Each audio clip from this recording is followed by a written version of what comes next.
Siria. Nel cantone di Afrin il popolo curdo combatte ancora. Ma questa volta la guerra non è contro i miliziani del sedicente Stato islamico, cacciati proprio dai curdi alcuni mesi fa. Questa volta si combatte contro la Turchia. Le forze militari di Erdogan stanno infatti attaccando pesantemente i curdi ritenuti da sempre nemici dei turchi, ripagando in malo modo le perdite e le resistenze di questo popolo contro la precedente minaccia del califfato.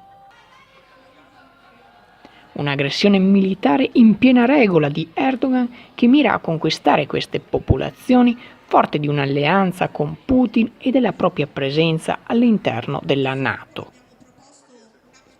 I nuovi capisaldi sui quali i curdi vorrebbero far ripartire la società vanno dalla liberazione e dal protagonismo delle donne alla convivenza pacifica di tutte le culture e religioni, passando per un rapporto ecologico con la terra e per una giusta ridistribuzione delle ricchezze, punti che non vanno assolutamente giù ai turchi. Nel pomeriggio, davanti a Palazzo Moroni, vi è stata una manifestazione promossa da Coalizione Civica per chiedere una ferma condanna dell'Europa e del mondo intero a questi atti. Presente alla manifestazione anche Claudio Locatelli, giornalista che ha combattuto con lo YPG proprio in questi territori contro l'ISIS e che porta a testimonianza un audio arrivatogli da un altro combattente italiano ancora in quelle zone. Ha circondato la città e sanno bene che non possono entrare in città così facilmente, perché i nostri combattenti sono duri, quindi hanno cominciato a bersagliare la città con artiglieria, mortai e attacchi aerei. È un bagno di sangue di civili, donne, vecchi e bambini, è un via vai continuo, perché sono loro le prime vittime.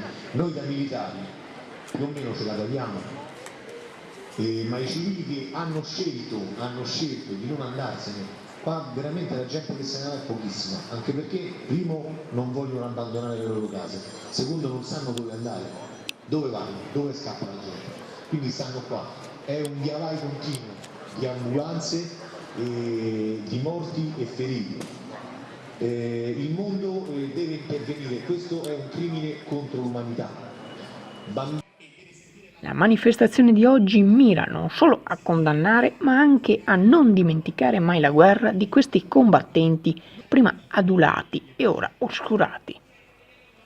Zwischomer Channel News, Padova.